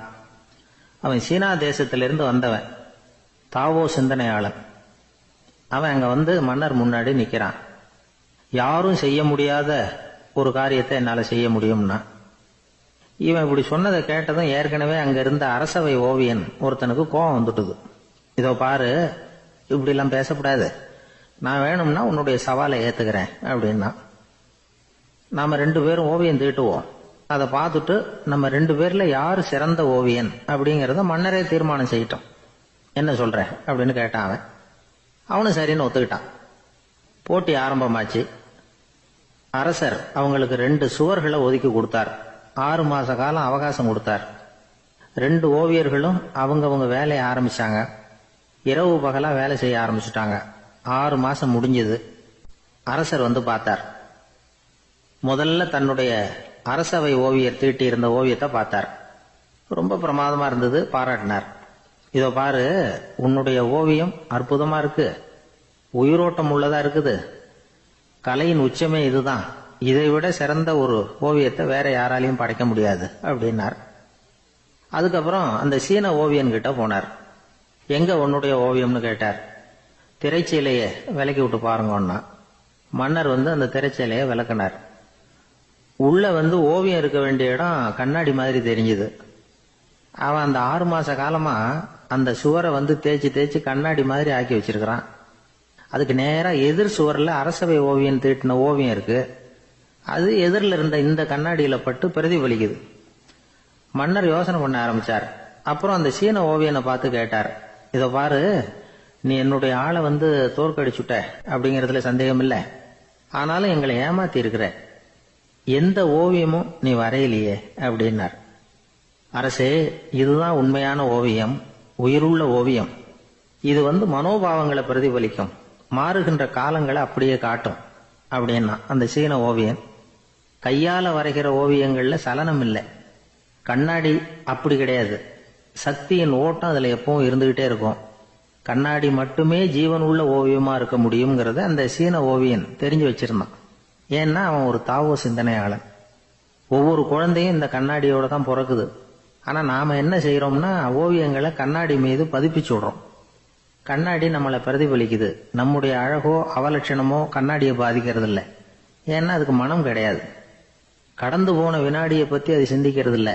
அடுத்த கணத்தை பத்தின எதிர்பார்ப்பும் அதுகிட்ட கிடையாது. அதுதான் பற்றற்ற நிலை. மனிதனுக்கு தேவைப்படுறது அதுதான். கண்ணாடி கிட்ட இருந்து நாம கற்றுக்கொள்ள வேண்டிய பாடம் இது. வாழ்க்கையில மனிதர்களை நேசிக்கலாம், உலகின் அழகையெல்லாம் பிரதிபலிக்கலாம், ஆனா எதையும் பற்றி கொண்டு விடக்கூடாது அப்படிங்கிறது பெரியவர்கள் அறிவுரை. துயரம்ங்கிறது பற்றுக்களின் சாயை. கண்ணாடி முன்னாடி நிக்கிறப்போவெல்லாம் நமக்கு இந்த ஞாபகம் வரணுமா. ஒரு குடும்ப தலைவர் ஒரு நாள் காலையில விடிஞ்சு எழுந்திரிச்சதும் சத்தம் போட்டார். யார் இந்த கருங்குரங்கு படத்தை என் ரூம்ல கொண்டாந்து மாட்டி வச்சது அப்படின்னு கத்தினார். சமையல் கட்டில இருந்து மனைவி பதில் சொன்னாங்க, தூக்க கலக்கத்துல உளராதீங்க, நல்லா பாருங்க, அது படம் கிடையாது, முகம் பார்க்கிற கண்ணாடி அப்படின்னாங்க. ரொம்ப பேருக்கு கூட்டத்துல பேசுறதுன்னா பயம். நமக்கு ஒன்றும் தெரியாதுன்னு மற்றவங்க நினைச்சிடக்கூடாதுங்கிற எண்ணம் தான் இதுக்கு காரணம். ரொம்ப முக்கியமான ஒரு கூட்டம்னா பயம் அதிகமா இருக்கும். முக்கியமானவங்கெல்லாம் வருவாங்களே, அவங்கெல்லாம் நம்மளை பத்தி மட்டமா நினைச்சிருவாங்களே அப்படிங்கிற பயம் வந்துடும். ஆனா மேடை பேச்சுங்கிறது அவ்வளவு கடினமான ஒரு காரியம் இல்லைங்கிறாங்க அது சம்பந்தமான நிபுணர்கள். யாரும் பேச்சாளர் ஆகலாம், இது ஒன்றும் பெரிய கிஃப்ட் கிடையாது அப்படின்னு அவங்க சொல்றாங்க. நீங்க ஒரு சிறந்த பேச்சாளர் ஆகணுமா அப்படின்னா அதுக்குன்னு சில ஆலோசனைகளை சொல்லி வச்சிருக்கிறாங்க அனுபவசாலிகள். முதல் ஆலோசனை என்னன்னா, உங்க பேச்சு எளிமையா இருக்கணும். ஏதாவது ஒரு கருத்து அல்லது 2 கருத்து சொன்னா போதும். 20 அல்லது 30 கருத்துக்களை சொல்லிட்டே போகக்கூடாது. 2வது ஆலோசனை, நீங்க என்ன பேச போறீங்கிறது முதல்ல உங்களுக்கு நல்லா புரியணும். அதுக்கப்புறம் தான் அதை அடுத்தவங்களுக்கு புரிய வைக்க முடியும். எப்படி ஆரம்பிக்க போறோம், எந்த கருத்தை முக்கியமா வலியுறுத்த போறோம், எப்படி முடிக்க போறோம் அப்படிங்கறத முதல்ல நல்லா சிந்திச்சு மனசுல வச்சுக்கணும். கடைசியா என்ன சொல்றீங்களோ அதுதான் கேட்கறவங்க மனசுல நிற்கும். 3வது ஆலோசனை என்னன்னா, உங்க பேச்சு சுருக்கமா இருக்கணும். ஒரு 15 நிமிஷம் பேசுறது ரொம்ப பொருத்தம். மணிக்கணக்கில் பேசிக்கிட்டு இருக்கிறது நல்லதில்லை. 4வது ஆலோசனை, நீங்க பேசுறது உண்மையா இருக்கணும். உங்களுக்கு உண்மையான அனுபவங்கள் இருக்கும், அதை சொல்லலாம். உங்களுடைய உண்மையான அனுபவங்களை மற்றவங்களோட பகிர்ந்துக்கணும், அதுதான் முக்கியம். 5வது ஆலோசனை, ஆரம்பத்துல கொஞ்ச நேரம் உங்களை பத்தியும் எதிரில் உள்ளவங்களை பத்தியும் சம்பந்தப்படுத்தி ஏதாவது பேசி ஒரு நெருக்கத்தை ஏற்படுத்திக்கணும். ஒவ்வொருத்தரும் இப்ப இவர் பேச போறது நம்ம சம்பந்தப்பட்டது அப்படின்னு நினைக்க ஆரம்பிச்சிருவாங்கல்ல, அதுக்கப்புறம் அவங்க கேட்க தயாராயிட்டாங்கன்னு அர்த்தம். எதிரில் உட்காந்துருக்கிற கூட்டத்தில இருந்து 3 பேரை தேர்ந்தெடுங்க. அதாவது வலது பக்கம் ஒருத்தர், நடுவுல ஒருத்தர், இடது பக்கம் ஒருத்தர். அதாவது உங்களை ரொம்ப கனிவாகவும் ஆர்வமாகவும் பார்க்கிறவரா பார்த்து தேர்ந்தெடுத்துங்க மனசுக்குள்ள. நீங்க பேசும்பொழுது என்ன பண்ணணும்னா, இவங்களை நேருக்கு நேரா மாறி மாறி பார்த்துக்கிட்டே பேசுனீங்கன்னா நீங்க ஏதோ ஒட்டுமொத்த கூட்டத்தையும் பார்த்து பேசுறதாக ஒரு உணர்வு அது ஏற்படுத்திவிடும். 6வது ஆலோசனை என்னன்னா, சொற்பொழிவுன்னா நீங்க பேசணும், படிக்கக்கூடாது. எழுதி படிக்கிறது நல்லா இருக்காது. குறிப்புகள் வேணும்னா வச்சுக்கலாம். படிக்கிறது பேப்பர்ல இருந்து வர்றது மாதிரி இருக்கும், பேசுறது இதயத்திலிருந்து வர்றது மாதிரி இருக்கும். அப்புறம் 7வது ஆலோசனை சொல்றாங்க. அது என்னன்னா, மேடையில ஏறி நின்ன உடனே இயல்பா மூச்சு இழுத்து விட்டுங்க, இயல்பு நிலைக்கு வாங்க, அதுக்கப்புறம் இயல்பா பேச ஆரம்பிக்கலாம் அப்படிங்கிறாங்க. இவ்வளவும் பேச்சு கலையில் வல்லுநர்களா இருக்கிறவங்க சொல்லுகிற ஆலோசனைகள். இதையெல்லாம் கடைபிடிச்சா நமக்கும் அதுக்கும் வெகு தூரம்னு நினைச்சுக்கிட்டு இருந்த ஒண்ணு இப்ப கிட்டத்துல நெருங்கி வந்துடும். நாம சொல்றபடியெல்லாம் அது கேட்கும். ஒரு பேச்சாளர், அவருக்கு சுருக்கமாவே பேச தெரியாது. மேடையில ஏற்றி விட்டுட்டா போதும், ஆரம்பிச்சிருவார், நிறுத்த மாட்டார், பேசிக்கிட்டே இருப்பார். ஒரு தடவை அவர் ஒரு கூட்டத்துல ரொம்ப நேரம் பேசிக்கிட்டே இருக்கிறார். எதிரில் பொறுமை இழந்த ஒருத்தர் தன்னுடைய கை கடிகாரத்தை காட்டினார். அதை கவனிச்ச பேச்சாளர், மன்னிக்கணும், கை கடிகாரம் நான் கொண்டுகிட்டு வர மறந்துட்டேன், அதுதான் நேரம் போனதே தெரியல அப்படின்னு சொல்லியிருக்கிறார். இதுக்கு அவர் சொன்னாராம் கோபமா, ஏய்யா கடிகாரத்தை தான் பார்க்க முடியல, மறந்துட்டேன், பக்கத்துல மாட்டிருக்கிற கேலண்டரையாவது பார்க்கக்கூடாதா அப்படின்னாராம். கணவன் மனைவி அன்பா இருக்கணும், ஒருத்தர் நல்லா புரிஞ்சுக்கணும், விட்டு கொடுக்கிற மனப்பான்மை வேணும். அதுதான் ஒரு நல்ல குடும்பம். இன்னைக்கு பல குடும்பங்கள்ல அர்த்தமில்லாத சண்டைகள் தான் அதிகம். கிராமப்புறங்கள்ல வேடிக்கை ஒரு கதை சொல்லுவாங்க. ஒரு ஊர்ல ஒரு ஆள் இருந்தான், வேலை வெட்டி இல்லாம சும்மாவே இருந்தான். அவனுக்கு கல்யாணம் பண்ணி வச்சாங்களாம். மனைவி சேர்ந்தா, சும்மாவே உட்காந்துருக்கிறியே, ஏதாவது சம்பாதிக்கிற வழியை பாரு அப்படின்ட்டு இருக்கா. அதுக்கு தான் யோசனை பண்ணிட்டு இருக்கிறேன், ஒரு அருமையான ஐடியா அப்படின்னானா. என்ன அது சொல்லு அப்படின்னு இருக்கா. அவ ஒரு ஆட்டுக்குட்டி வாங்க போறேன்னு இருக்கான். அதை வாங்கி என்ன பண்ண போறேன்னா, அந்த குட்டி வளரும், பெருசாகும், அதுக்கப்புறம் அது நிறைய குட்டி போடும் அப்படின்ட்டு இருக்கான். சரி, அப்புறம் என்ன, அதையெல்லாம் சந்தையில கொண்டுட்டு போய் வித்துவிட்டு அந்த காசுக்கு ஒரு எருவு மாடு வாங்கலாம். சரி, அது எதுக்கு? எருவு மாடு நிறைய பால் கொடுக்கும், அதை கொண்டுகிட்டு போய் பால் பண்ணையில கொடுப்பேன், அல்லது நானே வித்துருவேன், கை நிறைய காசு கிடைக்கும். அதுக்கப்புறம் ஒரு பசுமாடு வாங்குவேன், பாலையும் விற்கலாம், நாமளும் காய் போட்டு சாப்பிடலாம், இப்படிலாம் சொல்லியிருக்கான். அப்போ அந்த பொண்ணு சொல்லிச்சான், அடுத்த தெருவில் இருக்கிற எங்க அம்மா வீட்டுக்கும் கொஞ்சம் பால் கொடுத்து அனுப்பலாம் அப்படின்ட்டு இருக்கா அந்த பொண்ணு. இந்த இடத்துல கணவனுக்கு கோவம் வந்துட்டுது. அது எப்படி உங்க அம்மா வீட்டுக்கு எதுக்கு கொடுக்கணும், அதெல்லாம் முடியாதுன்னு இருக்கான். இந்த இடத்துல சண்டை ஆரம்பமாயிட்டுது. கொஞ்ச நேரத்துல ரெண்டு பேரும் சத்தம் போட ஆரம்பிச்சுட்டாங்க. கடுமையான சண்டை நடக்கிறத பக்கத்து வீட்டுக்காரன் காதுல வாங்கினான். அவன் ஓடியாந்தான். அவனுக்கு தெரியும், வாங்காத மாட்டுக்காக இப்படி சண்டை போட்டுக்கிட்டு இருக்கிறாங்கிறது அவனுக்கு புரியும். அவன் ஓடி சொன்னான், ஏண்டா உன்னோட பசுமாட்டை ஒழுங்கா கட்டி போடக்கூடாதான்னு இருக்கான். என்னடா சொல்றேன்னா, இவன் உன் மாடு என் தோட்டத்துல மேய்ஞ்சுட்டுது, பயிரெல்லாம் நாசமாயிட்டுது, 10,000 ரூபா அளவுக்கு சேதம், அதை வாங்கிட்டு போறதுக்கு தான் வந்தேன், குடுறா 10,000 நானா. இவன் அரண்டு போயிட்டான்.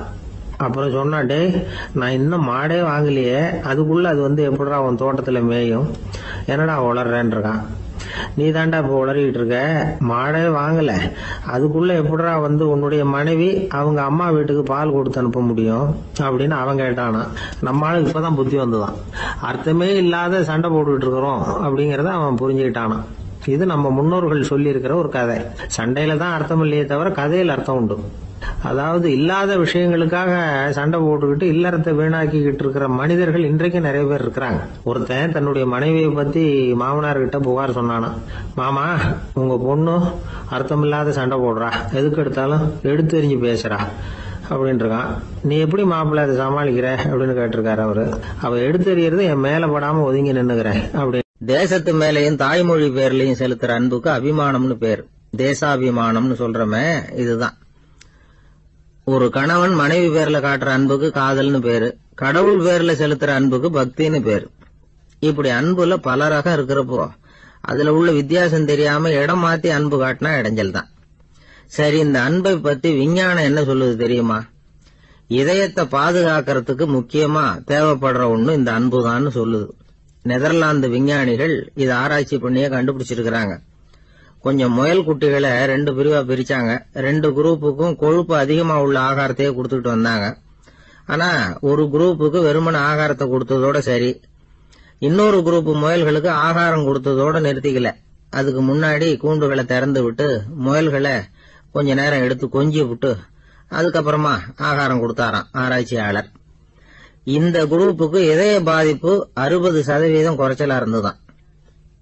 சில நோயாளிகளுக்கு ஹார்ட் அட்டாக் வந்தாலும் அதை தாங்கிக்கிட்டு குணமாகிற சக்தி அதிகமா இருக்குது. இது எப்படின்னு ஆராய்ச்சி பண்ணி பார்த்திருக்கிறாங்க. அவங்க எல்லாம் மனைவி தன் பேர்ல ரொம்ப அன்பா இருக்கிறதாக நினைக்கிறவங்களா இருக்கிறாங்களாம். இதய நோயாளிகள் பல பேரை சந்திச்சு இதய நோய் ஏற்பட என்ன காரணம்னு கேட்டிருக்கிறாங்க. அவங்க சொன்ன காரணம்லாம் சாப்பாடு சம்பந்தமா இல்லையா, மனைவி அன்பா இல்ல, இப்படிப்பட்ட காரணத்தை தான் சொல்றாங்களாம். அதனால இதயத்தை பாதுகாக்கணும்னு நினைக்கிறவங்க அடுத்தவங்க அன்பா இருக்கிறது மாதிரி பாத்துக்குங்க, அதுதான் முக்கியம். ஒருத்தர் முகம் பூரா பிளாஸ்டரி போட்டுட்டு வந்தார், ரொம்ப கோபமா. என்னங்க ஆச்சுன்னு விசாரிச்சேன். எல்லாம் உங்களாலதான் சார்னார். விவரமா சொல்லுங்களேன். என்ன உங்க தகவலை கேட்டுட்டு ஒரு பூனைக்குட்டியை கையில எடுத்தேன், அன்பா அதை தடவி கொடுக்கறதுக்காக. ஆனா அது முந்திக்கிட்டது, அது என் முகத்தை தடவி கொடுத்துட்டுது. முகம் பூரா நகை கீறல். அதுதான் இப்படி.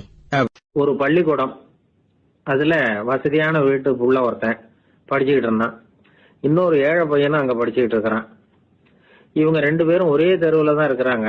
பணக்கார வீட்டு பையன் பங்களாவில் இருந்தான். அவனுக்கு வேலை செய்யறதுக்காக சில வேலை ஆட்கள் உண்டு. அதனால அவன் நல்லா சாப்பிடுவான், தூங்குவான். ஏதோ வரணுமேங்கிறதுக்காக பள்ளிக்கூடத்துக்கு வருவான், போவான், அவ்வளவுதான். இந்த ஏழை பையன் இருக்கானே, அவன் அப்படி இல்லை. காலையில எழுந்திருப்பான், உடற்பயிற்சி பண்ணுவான், அவங்க வீட்டுல கிடைக்கிற சாதாரண உணவு அத அளவோட சாப்பிடுவான், வீட்டுல உள்ள வேலைகளையும் செய்வான், பள்ளிக்கும் தவறாம வந்துருவான். அவனுக்கு கூட பிறந்த சகோதர சகோதரிகள் 8 பேர். எல்லாரும் தன்னம்பிக்கையோட அவங்க வேலையை செஞ்சுக்கிட்டு இருந்தாங்க. இந்த பையன் எப்பவும் உண்மையதான் பேசுவான், கடமையை ஒழுங்கா செய்வான். ஆசிரியர்களுக்கு இவனை ரொம்ப பிடிக்கும்.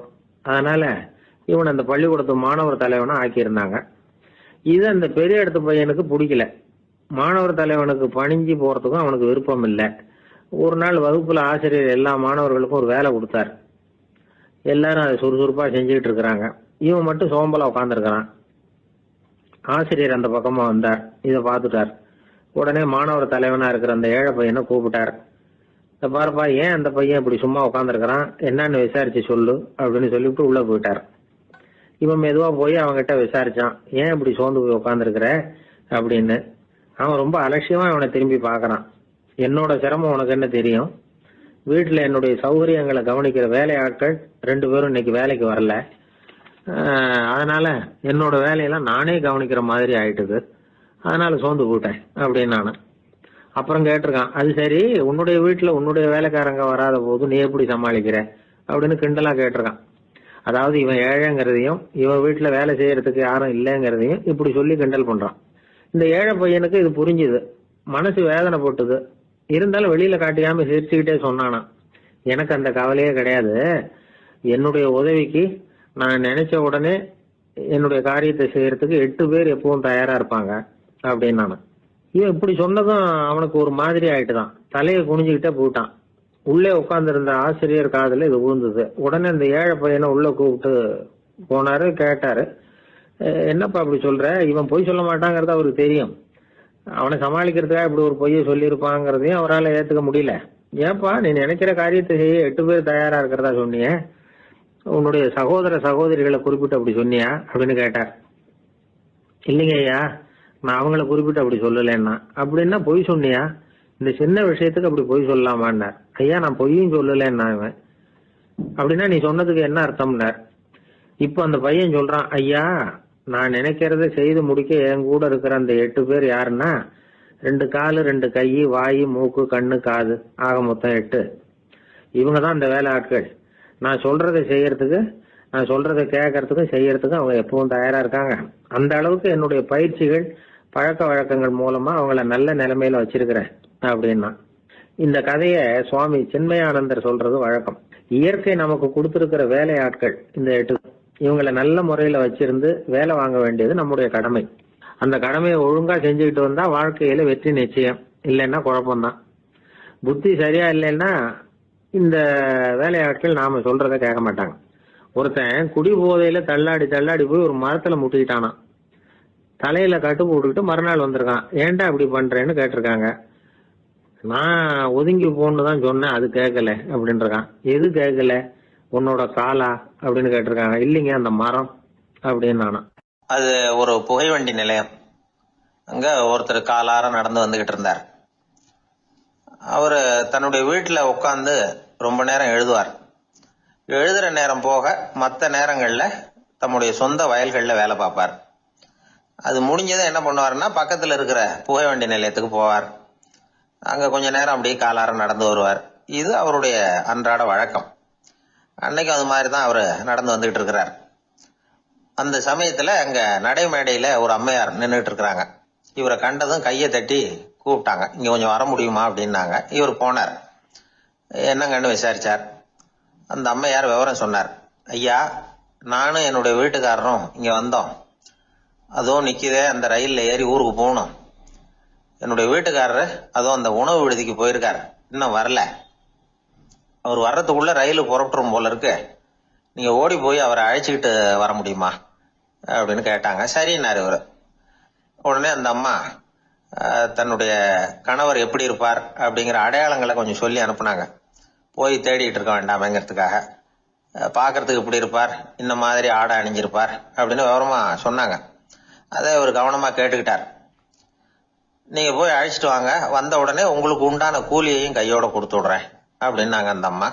இவர் போனார். அந்த அம்மா சொன்ன அடையாளங்களை வச்சு அவர் வீட்டுக்காரரை கையோட கூட்டிட்டு வந்துட்டார். கொண்டுட்டு வந்து அந்த அம்மா கிட்ட ஒப்படைச்சார். உடனே அவரும் ஏற்கனவே சொன்ன பிரகாரம் அவருக்கான கூலி பணத்தையும் கொடுத்தாங்க. அவரும் எதுவும் மறுப்பு சொல்லாம அதை வாங்கிட்டார். வாங்கிட்டு திரும்பினார். அந்த சமயத்துல எதிரில் வந்த ஒருத்தர் அவர் அடையாளம் கண்டுபிடிச்சுக்கிட்டார். அவங்க 2 பேரும் பேசிக்கிறது இவங்க காதுல விழுந்தது. அப்பதான் இவங்களுக்கு அது புரிஞ்சுது. இவங்க கிட்ட கூலி வாங்கினவர் யாருன்னா அவரு தான் பேரறிஞர் லியோ டால்ஸ்டாய் அப்படிங்கிறது புரிஞ்சுது.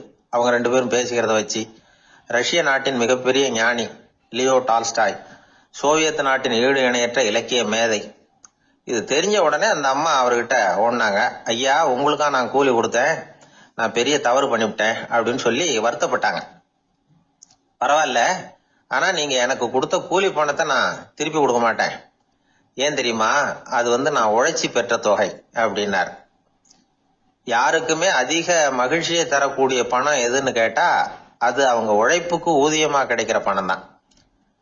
நம்ம ஆட்கள் சில பேருக்கு உழைக்காம கிடைக்கிற தீய வழியில வருகிற பணம் கூட மகிழ்ச்சியை கொடுக்கும். ஒரு பெரிய தொழிற்சாலை, அதோட முதலாளி கடுமையான ஒரு கட்டுப்பாடு விதிச்சிருந்தார்.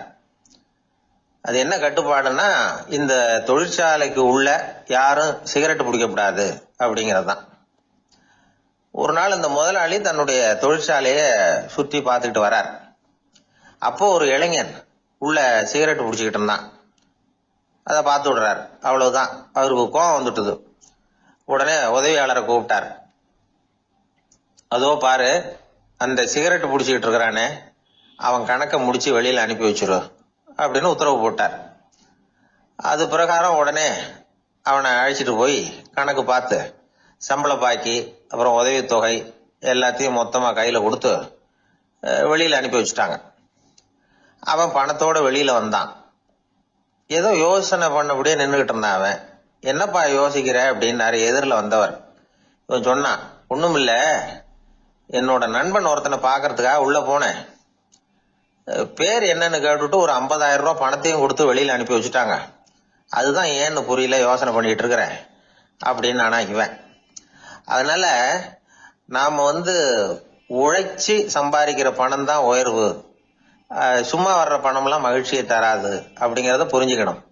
அப்பேற்பட்ட ஞானி ரஷ்ய மேதை அவர் பாருங்க, அந்த பணத்தை வாங்கின பணத்தை திருப்பி கொடுக்க மாட்டேன்னுட்டார். ஏன்னா அது உழைத்து பெற்ற தொகை, அதை நான் கொடுக்க மாட்டேன்னார். அதனால நமக்கு செல்வம் சேர்க்கறது பெருசு இல்ல, அந்த சேருகிற செல்வம் நமக்கு மகிழ்ச்சியை கொடுக்கணும். அதுக்கு என்ன வழின்னா நாம உழைத்து சம்பாதிக்கணும் அப்படிங்கறத அதுல இருந்து புரிஞ்சுக்க வேண்டியது ரொம்ப அவசியம். அதனால உழைப்போம் உயர்வோம், இதுதான் வெற்றியின் ரகசியம். ஒரே ஒரு ஊர், அந்த ஊருக்கு பேரு கொடையாளிப்பட்டி. அந்த பேருக்கு தகுந்த மாதிரி தான் அந்த ஊர் மக்களும்.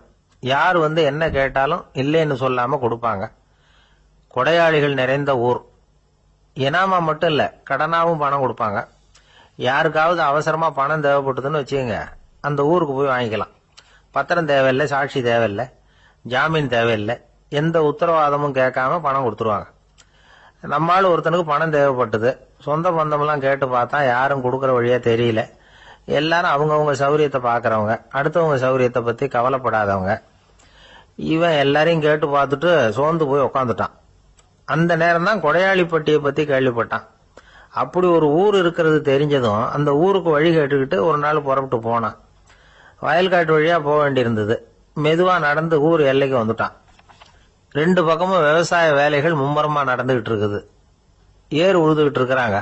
அப்ப அங்க ஒரு ஆளை பாம்பு கடிச்சுட்டுது. பக்கத்துல வேலை செஞ்சுக்கிட்டு இருந்தவங்க ஓடி வந்தாங்க. அவசரமா செய்ய வேண்டிய முதல் உதவியெல்லாம் செஞ்சு பார்த்தாங்க, பலன் இல்லை. அந்த ஆள் செத்து போட்டான். அவன் செத்து விட்டான்னு தெரிஞ்சதும் அவனை தூக்கி வரப்பு மேல போட்டுட்டு எல்லாரும் அவங்கவுங்க வேலையை கவனிக்க ஆரம்பிச்சிட்டாங்க. அங்க ஒரு ஆளு இவனை பார்த்து சொன்னான், ஐயா, நீங்க போற வழியில இவன் சொந்தக்காரன் இவனுக்கு சோறு கொண்டுகிட்டு வருவான், இவன் இங்க செத்துட்டான்னு அவன்கிட்ட சொல்லிவிடுங்க அப்படின்னா. இவனுக்கு ரொம்ப ஆச்சரியம், என்னடா இது, பாம்பு கடிச்சுட்டுதுன்னதும் பதறி அடிச்சுக்கிட்டு ஓடி வந்தாங்க, செத்துட்டான்னதும் பேசாம தூக்கி போட்டுட்டு போயிட்டாங்க அப்படின்னு நினைச்சுக்கிட்டே நடந்து போறான். எதிரில் சோறு கொண்டுகிட்டு ஒரு ஆள் வந்தான். இவன் விவரத்தை சொன்னான். அங்க அவங்க சொந்தக்காரன் பாம்பு கடிச்சு செத்து போட்டான் அப்படின்னா. அவன் கொஞ்ச நேரம் அமைதியா நின்னான். அதுக்கப்புறமா அங்கேயே வரப்புல உட்காந்து கொண்டுகிட்டு வந்த சோத்தை தானே சாப்பிட்டு முடிச்சான். பேசாம எழுந்திரிச்சு திரும்பி போயிட்டான். கொஞ்சம் கூட பதறல, அழல. இப்படியும் ஒரு ஊரா அப்படின்னு நினைச்சு ஆச்சரியப்பட்டுக்கிட்டே இவன் ஊருக்குள்ள போனான். ஒரு பெரிய மனுஷனை பார்த்து பணம் கேட்டான். அவரும் இவனோட பேரையும் ஊரையும் மட்டும் விசாரிச்சுக்கிட்டு தேவையான பணத்தை கொடுத்துட்டார். பணத்தை வாங்கிட்ட பிறகு தன்னுடைய மனசை அரிச்சுக்கிட்டு இருந்த அந்த விஷயத்தை பத்தி கேட்டான். ஐயா, வழியில ஒருத்தன் செத்துட்டான், அவனை அப்படியே தூக்கி வரப்புல போட்டுட்டு எல்லாரும் வயல்வெளி வேலைகளை பார்த்துக்கிட்டு இருக்கிறாங்களே அப்படின்னா. இதுக்கு அந்த பெரியவர் சொன்னார், ஆமா அப்படித்தான் செய்வோம், வேலை முடிஞ்சு வீட்டுக்கு திரும்புறப்ப அவனை தூக்கிட்டு வந்து அடக்கம் பண்ணிடுவோம் அப்படின்னார். ரொம்ப ஆச்சரியமா இருக்கே அப்படின்னா. ஏன் உங்க ஊர்ல யாராவது செத்துட்டா என்ன பண்ணுவீங்க அப்படின்னு கேட்டார். என்ன இப்படி கேக்குறீங்க, எங்க ஊர்ல எல்லாம் பணத்தை தூக்க விட மாட்டாங்க, ஒப்பாரி வைப்பாங்க, கட்டி புரண்டு அழுது புலம்பி தீத்துருவாங்க அப்படின்னா. இவன் பெரியவர் பார்த்தார். அவங்கிட்ட கொடுத்த பணத்தை லபக்குன்னு பறிச்சுக்கிட்டார். திருப்பி வாங்கிட்டார். இவன் பதறி போய் நிக்கிறான். அவரு சொன்னார், பணத்தையே விட மாட்டேன்னு கட்டுப்பிடிச்சு அழுதா நான் கொடுத்த பணத்தை மட்டும் எப்படி திருப்பி கொடுக்க போற, போயிட்டு வா அப்படின்னு விரட்டி விட்டாராம். இந்த கதையை நண்பர் ஒருத்தர் சொன்னார். கதை வேடிக்கையா தெரிஞ்சா கூட இதுல கருத்து உண்டு. பணம் பிணம் இது ரெண்டையுமே விடுறதுக்கு அவ்வளவு சுலபமா மனம் வர்றதில்லை. இந்த ரெண்டு விஷயங்கள்லயும் அறிவார்ந்த செயல்பாடு தேவை. ஒரு பேருந்து மரத்துல மோதி விட்டது. எல்லாரும் அடிபட்டு முனைகிட்டு கிடக்குறாங்க. டிரைவர், கண்டக்டர் இவங்களுக்கும் அடி. அவங்களும் ஒரு பக்கம் கிடக்குறாங்க. ஒரு மூலையில கிடக்கிற ஒருத்தன் மெதுவா முக்கி முனகி கண்டக்டர்னு சத்தம் போடுறான். கண்டக்டர் மெதுவா நகர்ந்து அவங்கிட்ட போய் என்னன்னு விசாரிக்கிறார். அவன் ரொம்ப சிரமப்பட்டு வாயை திறந்து ஒரு 15 காசு சில்லற பாக்கி அப்படின்னானா. ஒரு மாணவனை பார்த்தேன். என்ன தம்பி படிப்புலாம் எப்படி இருக்குது அப்படின்னு விசாரிச்சேன். அவன் ரொம்ப அழுத்துக்கிட்டான். நான் நல்லா தான் சார் படிக்கிறேன், இருந்தாலும் புத்தியில சரியா ஏற மாட்டேங்குது சார் அப்படின்னா. சரி, இவனும் நம்ம ரகம்தான் அப்படின்னு சொல்லி முடிவு பண்ணிட்டோம். கல்வி கற்கக்கூடிய ஒரு மாணவன் சம்பந்தப்படுற புத்திகள் பல வகை. அதை பத்தி ஒரு பெரியவர் விளக்கி இருக்கிறார். மிருத்து புத்தின்னு ஒண்ணு இருக்குதான். மிருத்துன்னா மண்ணு. மண்ணால செவுறு கட்டுறோம்ல, மண் சுவரில் ஆணி அடிக்கிறதும் சுலபம், அதை பிடுங்கி எடுக்கிறதும் சுலபம். அது மாதிரி சில பேர் குரு சொல்லி கொடுக்கறத சுலபமா கேட்டு தெரிஞ்சு வச்சுக்குவாங்க. கொஞ்ச நேரத்துல சுலபமா மறந்தும் போயிடுவாங்க. இது மிருத்து புத்தின்னு பேரு, மண் புத்தி. தாரு புத்தின்னு ஒண்ணு உண்டான். தாருன்னா மரம். அதுல பச்சை மரத்துல ஆணி அடிக்கிறது சுலபம், ஆனா அதை எடுக்கிறது கஷ்டம். அது மாதிரி ஆசிரியர்கிட்ட இருந்து கேட்டதை கவனமா மனசுல பதிய வச்சுக்கிட்டு அதை மறக்காம இருக்கிறது தாரு புத்தி. பட்ட மரமா இருந்தா அதுல ஆணி அடிக்கிறதும் கஷ்டம், அடிக்கிற ஆணியும் சீக்கிரம் நழுவிடும். அது மாதிரி கேட்கிற விஷயம் மனசுல பதியறதும் கஷ்டம். அப்படியே பதிஞ்சாலும் அது நீடிச்சு இருக்கிறதும் கஷ்டம், கொஞ்ச காலத்துல மறந்துடும். இன்னொரு வகை புத்தி ஒண்ணு உண்டு. அதுக்கு பேரு சிலா புத்தின்னு பேரு. சிலான்னா கல்லு. ஒரு கருங்கல்லுல 4 துளைய போட்டு ஒரு துளையில உளிய வச்சு அடிச்சா மற்ற துளை வழியாவும் பிளந்து கல்லு 2 ஆயிடும். அது மாதிரி சந்தியான இடங்கள்ல குறிப்பா ஒரு பொருளை சொன்னா அதை வச்சுக்கிட்டு மற்றதையும் தெரிஞ்சுக்கிறது, அது சிலா புத்தின்னு பேர். வேணு புத்தின்னா என்ன தெரியுமா? வேணுன்னா மூங்கில். மூங்கில் கணுவுல ஒரு பக்கம் உளிய வச்சு அடிச்சா 2 பக்கமும் பிளந்துரும். அது மாதிரி ஒரு செய்தியை கேட்டுக்கிட்டு இருக்கிறப்பவே அதோட முன்பின் தொடர்களையும் தெரிஞ்சுக்கணும், அது வேணு புத்தி. தைல புத்தின்னு ஒண்ணு உண்டு. தைலம்ங்கிறது எண்ணெய். தண்ணியில ஒரு துளி எண்ணெயை விட்டா அது தண்ணி பூரா பரவி போடுதுல்ல, அது இப்படி பரவுறது மாதிரி ஆசிரியர் சுருக்கமா ஒரு கருத்தை சொன்னா அதை வச்சுக்கிட்டு பூரா விஷயங்களையும் தெரிஞ்சுக்கணும், அது தைல புத்தி. கற்பூர புத்தின்னு ஒண்ணு கேள்விப்பட்டிருக்கோம். அது எப்படின்னா, கற்பூரம் தீ பட்ட உடனே பிடிச்சிக்கும். ஆசிரியர் சொன்ன உடனே நுண்ணறிவோட பாடங்களை புரிஞ்சுக்கிறது இந்த வகை புத்தி. கரி புத்தின்னு ஒண்ணு. அது எப்படின்னா, கரியில நெருப்பை வச்சு விசிறிய பிறகு அதுக்கப்புறம் அது கறி நெருப்பாகும். அது மாதிரி காலம்பரை சாயந்தர வேளைகள்ல ஆசிரியர் பாடம் சொல்லி கொடுப்பார். அதை கொண்டு புரிஞ்சுக்கிறது இந்த வகை. கதலித்தண்டு புத்தின்னு ஒன்று சொல்லுவாங்க. கதலிங்கிறது வாழை மரம். வாழைத்தண்டில் தீ வைக்கிறது எவ்வளவு சிரமமோ அவ்வளவு சிரமத்தோட கல்வி கற்கிறது கதலித்தண்டு புத்தி. இதை தவிர இன்னும் சில வகையான மாணவர்களை கூட அடையாளம் காட்டுறாங்க. ஆசிரியர் சொன்னதில் நல்லதை மட்டும் எடுத்துக்கிறவன் அன்னம். ஆசிரியர் கிடைச்ச இடத்துல பாடத்தை கேட்டுக்கிட்டு பிறகு தனியாக உட்காந்து சிந்திக்கிறவன் பசு. பசுமாடு அப்படி தானே, புல்லு கண்ட இடத்துல மேயும், அதுக்கப்புறம் நிதானமாக அசை போட்டுக்கும். ஆசிரியர் சொன்னதை தவிர வேற எதையும் சொல்ல முடியாதவன் கிளி. பல இடங்களில் பாடங்கள் கேட்டு கடைசியில் ஒன்றும் புரியாமல் போகிறவன் ஆடு. ஆடு ஒரு செடியில் வயிறார மேயாது, ஒரே செடியில். இக்கரைக்கு அக்கறை பச்சைன்னா அங்கேயும் இங்கேயும் அலைஞ்சிக்கிட்டே இருக்கும். சில பேருக்கு எருமைன்னு பேர். எருமை எப்படின்னா குளத்து நீரை கலக்கி தான் குடிக்கும். அது மாதிரி ஆசிரியர் மனசை நோக செய்து பயில்கிற மாணவர்கள்லாம் இந்த ரகம். இவ்வளவுலாம் இருந்தாலும் இந்த காலத்து மாணவர்கள்லாம் ஒரு தனி ரகம். ஒரு ஆசிரியர் வகுப்புல பாடம் நடத்திக்கிட்டு இருந்தார். இலக்கண வகுப்பு. இறந்த காலம், நிகழ்காலம், எதிர்காலம், past tense, present tense, future tense, இதை பற்றிலாம் பாடம் நடத்துகிறார். எல்லாம் சொல்லி கொடுத்துட்டு இப்போ நான் ஒரு வாக்கியம் சொல்லுவேன், அது என்ன காலம் அப்படிங்கிறத நீங்கள் சொல்லணும்னார் ஆசிரியர். சரி, நாங்கள் மாணவர்கள்லாம், நான் நாளைக்கும் பாடம் நடத்த போகிறேன், இது என்ன காலம் அப்படின்னு கேட்டார் ஆசிரியர். அதாவது நான் நாளைக்கும் பாடம் நடத்த போகிறேன்,